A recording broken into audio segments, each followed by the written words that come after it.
નમસ્કાર વિદ્યાર્થી મિત્રો, આજે આપણે ધોરણ 12માં સમાજશાસ્ત્ર વિષયમાં પ્રકરણ 5 પરિવર્તનની સામાજિક અને સાંસ્કૃતિક પ્રક્રિયાઓ વિશે ચર્ચા કરીશું. તો ચાલો મિત્રો, પરિવર્તનની સામાજિક અને સાંસ્કૃતિક પ્રક્રિયાઓને સમજવા માટે તેની પ્રસ્તાવના જોઈએ. તો જુઓ મિત્રો, તમારી પુસ્તકની અંદર પ્રસ્તાવના. વિદ્યાર્થી મિત્રો, આગળના એકમમાં તમે સ્ત્રી સશક્તિકરણનો અર્થ અને મહત્ત્વ, સ્ત્રી સશક્તિકરણના કાર્યક્રમો અને કાયદાની સમજૂતી મેળવી. હવે આ એકમમાં આપણે પરિવર્તનની સામાજિક સાંસ્કૃતિક પ્રક્રિયાઓ વિશે સમજૂતી મેળવીશું. પરિવર્તન એક પ્રક્રિયા છે. પરિવર્તન એટલે ફેરફાર. જે હોય તેનાથી કંઈક જુદું થવું એટલે કે પરિવર્તન. જ્યારે નોંધપાત્ર ફેરફાર દેખાય ત્યારે પરિવર્તન આવ્યું હોવાનું જણાય છે. એટલે કે કોઈક પણ કાર્યમાં કે કોઈક પણ બાબતમાં જો થોડે ઘણે અંશે તેમાં કોઈ બદલાવ આવે અને તે નોંધપાત્ર હોય તો તેવા બદલાવને આપણે પરિવર્તન કહી શકીએ. પરિવર્તન કુદરતનો નિયમ છે. કુદરતની જેમ સમાજમાં સતત પરિવર્તન જોવા મળે છે. સાતત્ય અને પરિવર્તન એ દરેક સમાજનું લક્ષણ છે. સામાજિક સાંસ્કૃતિક પરિવર્તન એ અવિરત ચાલતી ઘટના છે. પરિવર્તનની સામાજિક સાંસ્કૃતિક પ્રક્રિયાઓ જોવામાં સમાજશાસ્ત્રને રસ છે.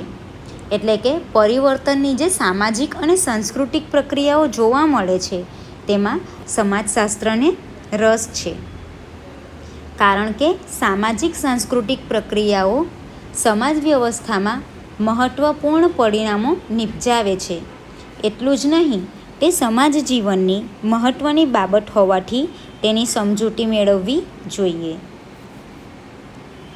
પહેલાં લોકો જમીન પર પલાઠીવાળી હાથ વડે જમતા. તેને બદલે હવે ડાઇનિંગ ટેબલ ઉપર ચમચી અને છરી કાંટા વડે જમે છે. મિત્રો, આપણે જોઈએ છીએ કે પહેલાંના સમયમાં શું હતું કે પહેલાંના લોકો એટલે કે ઘરના દરેક સભ્યો જમીન પર પલાઠી વાળીને ભોજન લેતા હતા. અને હાલના સમયે આપણે જોઈએ છીએ તો લોકો ડાઇનિંગ ટેબલ ઉપર બેસીને ચમચી અને છરી કાંટા વડે ભોજન લે છે. એટલે કે જે જમવાની પદ્ધતિમાં જે પહેલેથી અત્યાર સુધી જે ફેરફાર થયો તેને આપણે પરિવર્તન કહી શકીએ. એ મુજબ પહેલાંના સમયમાં વસંત પંચમીને બદલે વેલેન્ટાઇન ડે એટલે કે પહેલાંના સમયમાં વસંત પંચમીને મહત્ત્વ આપવામાં આવતું હતું અને તેની ઉજવણી કરવામાં આવતી હતી. પરંતુ હાલમાં આપણે જોઈએ છીએ કે વસંત પંચમીને ભૂલી ગયા છે અને તેને બદલે આજે આપણે વેલેન્ટાઇન ડેની ઉજવણી કરીએ છીએ. આ શું બતાવે છે? આ એક પ્રકારનું સામાજિક અને સાંસ્કૃતિક પરિવર્તન બતાવે છે. આ ઉદાહરણો પરથી પરિવર્તનની કઈ સાંસ્કૃતિક પ્રક્રિયાનું પરિણામ છે તે તમારે જાણવું છે અથવા સમાજશાસ્ત્રમાં ઉપયુક્ત પરિવર્તનો દર્શાવવા માટે કયા ખ્યાલોનો ઉપયોગ કરવામાં આવે છે તે તમારે જાણવું છે ને? તો મિત્રો, તમે પશ્ચિમીકરણ, સાંસ્કૃતિકરણ, વૈશ્વિકીકરણ, ઉદારીકરણ શબ્દોથી પરિચિત હશો. પરંતુ આ શબ્દો સમાજશાસ્ત્રમાં કઈ રીતે ઉપયોગી છે? આ શબ્દો પરિવર્તનના સ્ત્રોતો તરીકે તેમજ સામાજિક સાંસ્કૃતિક પ્રક્રિયાના ખ્યાલ તરીકે કેવી સમજૂતી આપે છે તેની સ્પષ્ટતા કરવી જરૂરી છે. એટલે કે પરિવર્તનના જે આ સ્ત્રોતો છે તે સમાજ અને સાંસ્કૃતિક પ્રક્રિયામાં કેવી રીતે પરિવર્તન દર્શાવે છે તેની સ્પષ્ટતા આપણને હોવી જરૂરી છે. કારણ કે આવી સામાજિક સાંસ્કૃતિક પ્રક્રિયાઓ સમાજ જીવનમાં સામાજિક સંબંધો ઉપર તેમજ લાગણીઓની અભિવ્યક્તિમાં અગત્યની અસરો નિપજાવતી હોવાથી તેનો અભ્યાસ જરૂરી બને છે.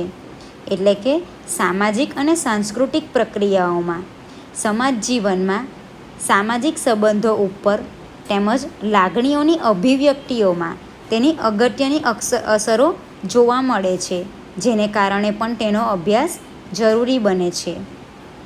તેના ભાગરૂપે અહીં આપણે સૌ પ્રથમ સામાજિક સાંસ્કૃતિક પરિવર્તનનો અર્થ તેમજ પરિવર્તનના સ્ત્રોત એવી સંસ્કૃતિકરણ, વૈશ્વિકીકરણ, પશ્ચિમીકરણ અને ઉદારીકરણ જેવી સામાજિક સાંસ્કૃતિક પ્રક્રિયાઓની જાણકારી મેળવીશું. તો પહેલાં આપણે જોઈએ સામાજિક પરિવર્તનનો અર્થ. સામાજિક પરિવર્તન એ અવિરત ચાલતી ઘટના છે. એટલે કે સામાજિક પરિવર્તન એ સતત કોઈપણ જગાની કોઈપણ રીતની રોકટોક રાખ્યા વિના સતત ને સતત ચાલતી એક ઘટના છે. તે સાર્વત્રિક છે, એટલે કે દરેક લોકોમાં આ ઘટના આપણને જોવા મળે છે. સમાજના રચનાતંત્રમાં સતત ફેરફાર થાય છે, એટલે કે પરિવર્તન આવવાને કારણે સમાજની રચના કરવામાં કે તેની રચનાના તંત્રમાં સતત ફેરફાર નોંધાય છે. તેના પરિણામે સંસ્થાઓમાં પરિવર્તન જોવા મળે છે, એટલે કે સામાજિક અને સાંસ્કૃતિક પ્રક્રિયાઓ વધુને વધુ આગળ વધતી હોવાને કારણે આ સંસ્થાઓમાં પરિવર્તન જોવા મળે છે. જ્યારે સામાજિક સંગઠનોના સ્વરૂપમાં નોંધપાત્ર ફેરફાર થાય ત્યારે તેને સામાજિક પરિવર્તન કહેવાય છે. એટલે કે જ્યારે સામાજિક સંગઠનોના સ્વરૂપમાં જે નોંધપાત્ર ફેરફાર એટલે કે તેમાં કોઈ બદલાવ થાય ત્યારે તેને સામાજિક પરિવર્તન કહેવાય છે. ઉદાહરણ રૂપે જ્ઞાતિ સંસ્થામાં આવેલું પરિવર્તન. આપણે જોઈ ગયા કે જ્ઞાતિ સંસ્થામાં જે પરિવર્તનો આવ્યા હતા તેમાં આપણે જોયું હતું કે જે વિવિધ જ્ઞાતિઓ હોય છે તે ચોક્કસ કાયદા કાનૂન અને નિયમોને કે ધારાધોરણોને પાડીને જ પોતાના કાર્ય કરતી હતી. પણ હાલના સમયમાં તે દરેક જ્ઞાતિઓ આધુનિક જીવન જીવવા લાગી છે, જેને કારણે તેની જ્ઞાતિ સંસ્થામાં પણ ઘણું એવું પરિવર્તન આવ્યું છે. હવે આપણે જોઈએ સામાજિક પરિવર્તનની વ્યાખ્યા. તો સામાજિક પરિવર્તનની વ્યાખ્યા મિત્રો તમને પરીક્ષામાં પૂછાય તો તેનો ઉત્તર તરીકે તમે આ લખી શકો છો કે કિંગ્સલે ડેવિસ જણાવે છે કે સામાજિક રચનાતંત્ર અને કાર્યોમાં આવતું પરિવર્તન એટલે સામાજિક પરિવર્તન. એટલે કે મિત્રો સામાજિક રચનાતંત્ર એટલે કે સમાજની રચનાતંત્ર અને તેના કાર્યોમાં આવતું પરિવર્તન એટલે સામાજિક પરિવર્તન.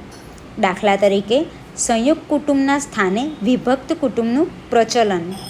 એટલે કે પહેલાં આપણે જોયું હતું કે લોકો જે સંયુક્ત કુટુંબ એટલે કે મોટા કુટુંબમાં રહેતા હતા તેમાં પરિવર્તન આવ્યા અને પરિવર્તન આવવાને કારણે લોકો તેમાંથી છૂટા પડ્યા અને નાના નાના કુટુંબમાં તેઓ વિભાજિત થઈ ગયા. આમ આ રચનાતંત્રમાં પરિવર્તન સૂચવે છે. તેમજ કુટુંબનું મનોરંજનનું કાર્ય સિનેમા, ટીવી એ લઈ લીધું એ જે કાર્યમાં પરિવર્તન સૂચવે છે. એટલે કે આ બધા જે પરિવર્તનો આપણે જોઈ શકીએ છીએ તે શું સૂચવે છે? સમાજમાં આવતા પરિવર્તનો સૂચવે છે. હવે આપણે જોઈએ સામાજિક પરિવર્તનના લક્ષણો. સામાજિક પરિવર્તનનું પહેલું લક્ષણ છે સામાજિક પરિવર્તનની પ્રક્રિયા છે. એટલે કે સામાજિક પરિવર્તન એક પ્રક્રિયા છે. મિત્રો આપણે સમાજમાં રહીએ છીએ એટલે આપણે જોઈએ છીએ કે સમાજમાં સતત અને સતત બદલાવ આવે છે. બદલાવ આવવાને કારણે સમાજમાં ઘણા બધા પરિવર્તનો આવે છે અને આ પરિવર્તનોને દરેક સમાજે અપનાવવું જ પડે છે. આથી સામાજિક પરિવર્તન એ એક પ્રકારની પ્રક્રિયા છે એમ કહી શકાય છે. ત્યારબાદ તેનું બીજું મુખ્ય લક્ષણ છે સામાજિક પરિવર્તન સાર્વત્રિક પ્રક્રિયા છે. એટલે આપણે જોઈએ કે જે સામાજિક પરિવર્તન આવે છે તે માત્ર કોઈ એક સમાજ કે કોઈ એક જ્ઞાતિ પૂરતું જ મર્યાદિત હોતું નથી, પરંતુ તેને બદલે સમાજમાં દરેકની સર્વસ્વીકૃત ગણીને દરેક વ્યક્તિ તે પરિવર્તનને અપનાવે એ મુજબની સાર્વત્રિક પ્રક્રિયા છે. સામાજિક પરિવર્તન સામાજિક રચનાતંત્રમાં ફેરફાર સૂચવે છે. એટલે કે અહીં આપણે જે એક ઉદાહરણ જોયું કે સંયુક્ત કુટુંબના સ્થાને વિભક્ત કુટુંબ આવ્યું. એટલે કે મિત્રો આપણે જોઈએ છીએ કે વધતી જતી વસ્તીમાં આપણે વસ્તીનું પ્રમાણ કંટ્રોલ તો કરી નથી શકતા, પરંતુ એ જે વધતી જતી વસ્તીમાં જેમ આપણા કુટુંબોની સંખ્યામાં જે સભ્યોની સંખ્યા વધી રહી છે તેનું ભરણ પોષણ કરવા માટે યોગ્ય આર્થિક નાણાંની જરૂર પડે છે. જો આપણી પાસે આર્થિક પરિસ્થિતિ આપણી નબળી હોય તો આપણે તેઓને વ્યવસ્થિત રીતે જીવન ધોરણ જીવાડી શકતા નથી. જેને કારણે હવે શું થવા લાગ્યું કે મોટા કુટુંબમાંથી હવે વિભક્ત કુટુંબ તરફ લોકો આવવા લાગ્યા અને જેની અંદર સભ્યોની સંખ્યા ઘટવાને કારણે ઓછા સભ્યોને કારણે તેઓ પોતાની જીવન જરૂરિયાતની વસ્તુઓ તેમાં વપરાશમાં લઈ શકે તે હેતુથી તેઓ ઓછા પૈસે ઓછા સભ્યોને પોતાના જીવન ધોરણ આપી શકે તે મુજબનું કાર્ય શક્ય બનવા લાગ્યું. ત્યારબાદ આપણે જોઈએ તો ચોથું લક્ષણ છે સામાજિક કાર્યોમાં ફેરફાર સૂચવે છે. એટલે કે સામાજિક પરિવર્તન જે છે એ સમાજના કાર્યોમાં, એટલે કે જેમ સામાજિક પરિવર્તન આવતા તેના બદલાવ આવતા, જે પહેલાં જૂની પુરાની પરંપરાગત પદ્ધતિ મુજબ જે કાર્યો થતા હતા તેમાં આધુનિક સમયને ધ્યાનમાં રાખીને બદલાવ આવે છે, જેને કારણે સામાજિક કાર્યોમાં પણ ફેરફાર જોવા મળે છે. ત્યારબાદ પાંચમું અને અંતિમ લક્ષણ છે સામાજિક પરિવર્તન સ્વયંજનિત તેમજ આયોજિત પ્રક્રિયા સ્વરૂપે જોવા મળે છે. મિત્રો, સામાજિક પરિવર્તન છે એ સ્વયંજનિત છે. એટલે કે જ્યારે આપણે જાતે જ આપણે એવું વિચારી લઈએ કે હા, આ બદલાવ આપણે લાવવો જોઈએ, આ બદલાવ આપણા માટે જરૂરી છે, કે આ બદલાવથી આપણા સમાજની પ્રગતિ થશે, એટલે કે આપણે જાતે જ જ્યારે આ વિચારશું ત્યારે આ પરિવર્તન શક્ય બનશે. અને તે આયોજિત પ્રક્રિયા છે, એટલે કે તેમાં યોગ્ય આયોજન પણ જરૂરી બને છે. જો આયોજન કરવામાં ન આવે તો એ પ્રક્રિયા યોગ્ય સ્વરૂપે આપણને જોવા મળતી નથી. હવે આપણે જોઈએ